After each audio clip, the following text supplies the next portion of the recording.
Greetings trainers, so KuroBlitz here. Today I'm just here to, I want to talk about something in regards to the newest information that we got for the Pokemon of the Sinnoh games. That is, Brilliant Diamond, Shining Pearl, and also Legend Arceus. So here's the thing, first of all, hope you enjoy this little playthrough that I'm doing of Pokemon Platinum. I'm just, chilling and vibing and talking with you guys and whatever. Like many of my videos, this is not planned, this is not scripted. I just want to talk out of my mind and whatnot. And to not have slideshows, play a little Pokemon Platinum because, well, it's the best Sinnoh game, no doubts about it. But yeah, speaking of Sinnoh games, now we got the... Oh wait, the mouse is here, sorry. So yeah, now we got the Pokemon, the release dates for Brilliant Diamond and Shining Pearl. It's going to be on a Friday, November 19th. And Legend Arceus is going to be on January 28th of 2022. Many people are saying, oh, the game is early, the game is rushed, and I'm like, due to the pandemic, the games are not being released on the same year. Just because of that, maybe Legend Arceus was going to be a holiday release, and the remakes, maybe they were meant to be, released either on May or even in the summer or something, because they are, they are sister games. I do like on how, we do have, for example, they are 10 weeks apart, right? They are 10 weeks apart. And even in the covers, Dialga and Palkia, they don't have new forms, which is extremely odd. I always believe that the Adamant and the Lustrous Orb are going to give them new forms, maybe Paradox, Dialga, and the Distortion Palkia or something, like cosmic forms, because the red and the blue ones in Omega Ruby and Alpha Sapphire, they gave forms to, Dialga and, Groudon and Kyogre, the Crimson and the Indigo Orbs. So it's odd to see that we are not getting new forms.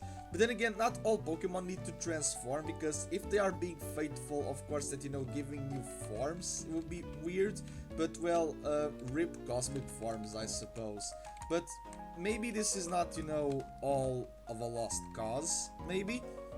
But yeah, November 19th, so if you want the remakes, make sure to check your calendars for that one. I personally just going to buy, Legends Arceus, that it's going to be, released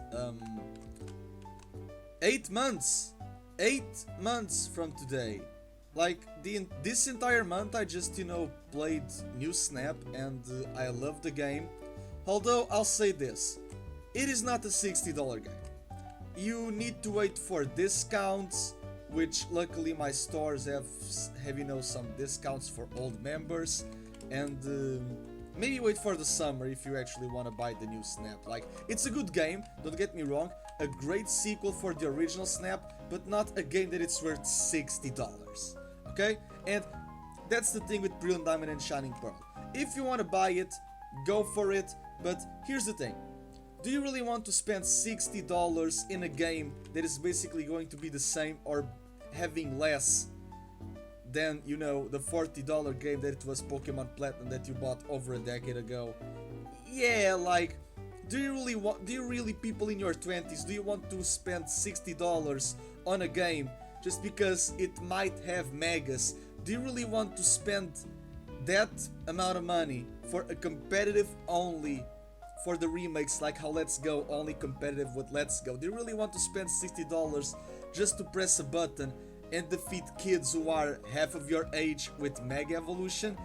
It doesn't feel right. It doesn't feel right. That's the thing with remakes. It's the over-demanding and also the oversaturation.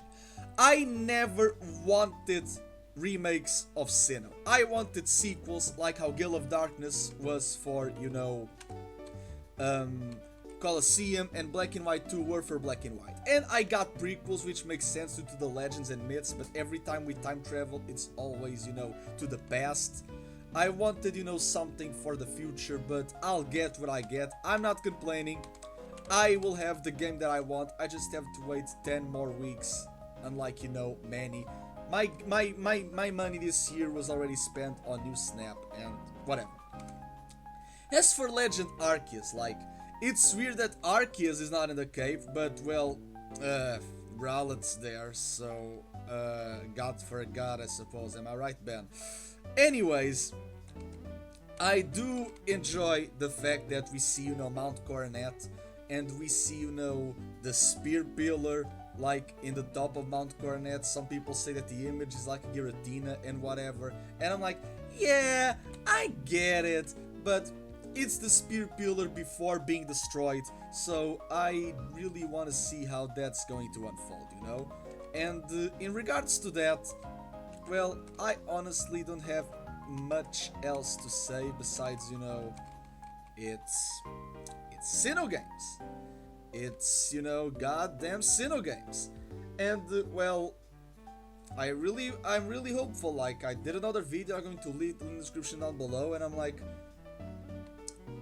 how is this going to be, you know, how is PLA going to, you know, be for, you know, because of trade evolutions, because we do see Rhyhorn in the cover, so Rhyperior needs to be there somewhere. How are we going to be, you know, trade evolutions? Like, the only thing that I can see is that, for example, there's a shrine in Mount Coronet, like there's a shrine or a chamber that has electromagnetic fields, and that counts as, you know, the electromagnetic wave for a trade machine or whatever.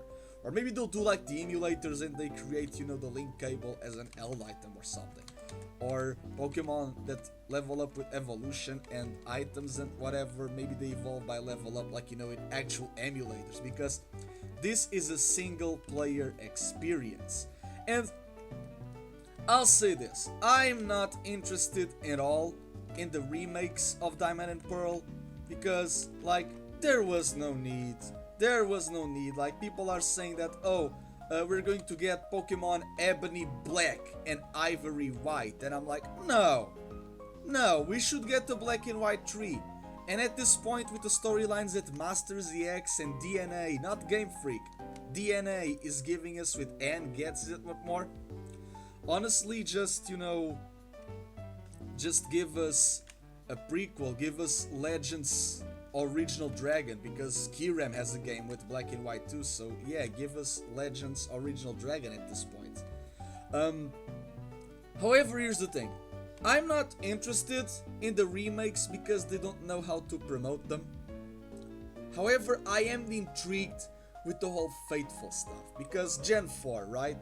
TMs were not reusable, there was no fairy type, so I'm really curious to know how fateful they are.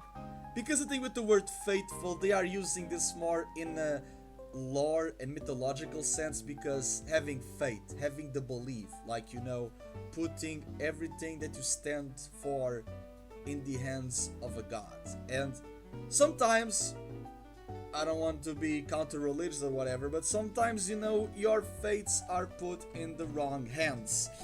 And yeah, guys, if Auras didn't have competitive VGC for coordinators nor a battle frontier, the content of Emerald was little to none. Like, Fire Red and Leaf Green, they had the Sevi Islands. Arc Gold and Soul Silver, we had a bunch of stuff, but Auras felt lackluster. And it's because of this lacklusterness, if that's even a word. Yeah, I don't know, it just feels weird, to say the least. Like, I'm more intrigued than interested because of a little game that it's called Final Fantasy VII that was released for the PlayStation 1 in 1997, and it was, you know, the remake was for the last year for the PlayStation 4. But the thing is, and spoilers alert for the plot of Final Fantasy VII Remake, there are these creatures in the world of Final Fantasy. They are called wraiths or wisps or whatever. They are just like, you know, these black fogs that appear when events take place that shouldn't, because they don't take place in the original timeline. So I'm more intrigued with the whole faithful remake of, Brilliant Diamond and Shining Pearl, like BDSP. I always call them BSDP because it's bullshit Diamond and Pearl. But I am intrigued if they actually can, do a proper narrative. But then again, it's Masuda. Like, honestly, the one thing that could make the games is that you think it's the original Diamond and Pearl, like, just a port. But then they have the twists of, for example, you start to see that things are changing. Like, Drifloon appear in Valley Windworks, but not on Fridays, but yes, on Mondays. You know that Rourke uses a Onyx and a Geodude. Imagine that he uses a Rhyhorn and a Larvitar, right?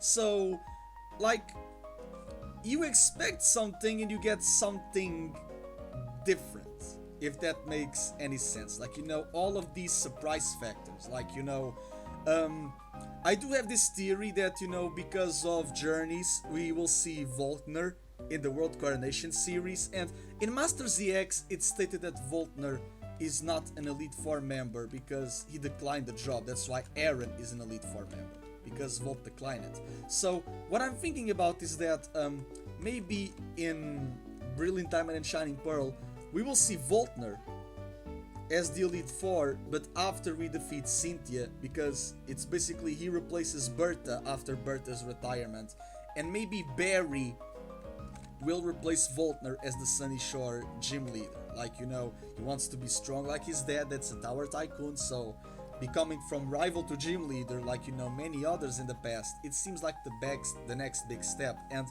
honestly, for Barry, he could be a normal type gym leader. He can have the Snorlax, he can have the Staraptor, he can have the Lopunny from Flint, the Ambipom from Volkner, and maybe even the Tauros from the manga to some extent. Maybe, I don't know. And it's a team of 5, so for the gym he would not use, any of the starter teams. But then again, will we have rematches on the survival area of the battle zone? I don't know, but I really want for the dynamic between, Barry and even Crasher Wake, his mentor, to be more explored, right? I don't think there's anything wrong with that, but I would love to see, for example, if Brilliant Diamond and Shining Pearl, because it's a remake, it will be in a different timeline, so maybe Megas shall return. But here's the thing, guys. Just because Megas might return due to merchandise and whatever, don't expect new Megas, because that's what happened with Let's Go. We got Megas in Let's Go, but were they new ones? No. No, they weren't. They were not new Megas, guys.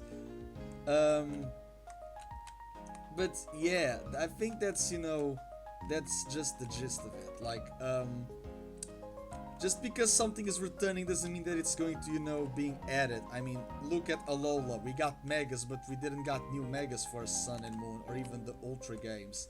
So, expectations low, but hopes high, okay? I think that's, the best way possible that I can, describe this entire ordeal.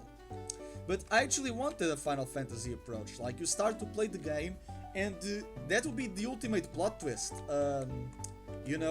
You think it's a faithful remake, and they bamboozle you with, twist after twist after twist, and then you realize that, oh, these black fogs that are showing up. Maybe they can even rip out Final Fantasy in that extent, right?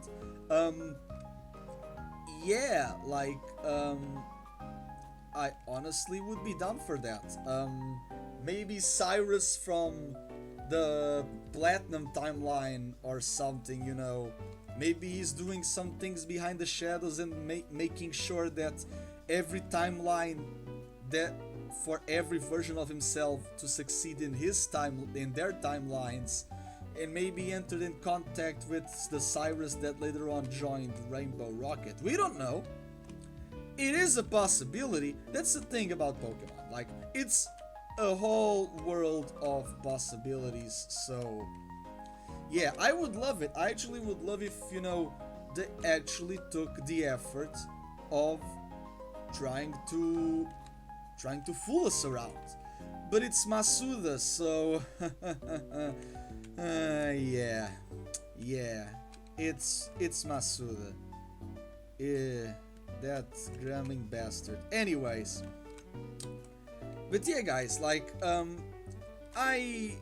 not saying like I'm more intrigued than interested because it's still a Pokemon game, and people have this criticism of how should I phrase this rightly? Like, it doesn't matter how much you criticize a game for what it has and for what it doesn't have. It has Pokemon in the title. You are going to buy it.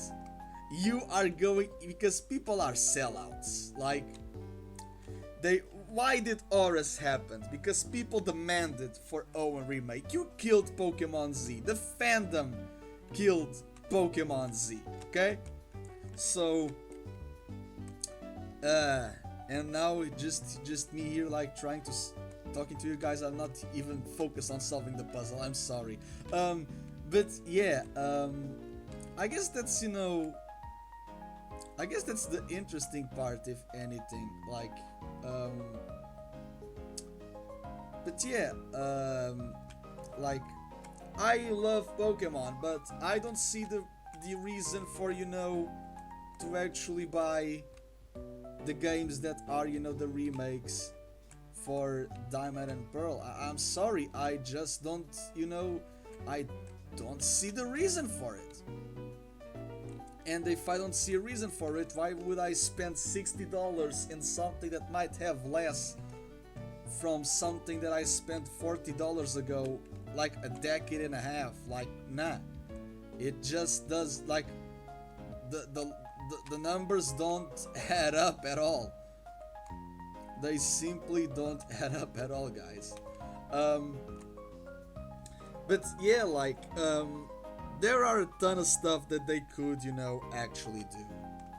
It's just in their hands, so I will try to, keep it more hopeful, if anything. But yeah. Okay, so that was the thing. Thank God. Gosh dang it. Okay, so, but yeah, like, I love the games. I really do love Sinnoh, and the thing is, outsourcing Masuda means that they can have, Let's Go Johto. They can have Let's Go Johto if they want. It's not in the limbo of possibilities, right? But yeah, I am actually curious right now. But yeah, like, the Sinnoh games, right? Brilliant Diamond and Shining Pearl. Those goddamn games. I've talked about this too much, and people say, oh, the games is rushed, the game is na. People, when they said early 2022, they meant the first trimester of 2022 because it needs to be, they needed to release the game before the end of the fiscal year. That's on March 31st, right? And, well, it's before the 25th anniversary, and it's on 184 months after the DP games. So 184, 18 types, 4 gods. Pokemon 184 of the Sinnoh Dex is, Yanmega that levels up via ancient powers, so times of old and whatnot. But yeah, there's like, a bunch of stuff that, because people over prioritize hype over substance, and honestly, that's the gist of it. That's the gist of it. People just like, oh my god, this is that, and oh, the Palkia has fur, it's a space whale, whales have air. And it's a water type, so it will get wet. People need to think before they speak. That's the thing. And they need to see they need to prioritize their thinking. I think that's the thing, the gist of it as well. Like it's okay to hype, but if everyone hypes, no one besides me sees the bigger picture and tries to fabricate all of these possibilities. That's why I'm a niche channel. Thank you for watching, like, share, comment, and subscribe, and have an awesome day, everyone.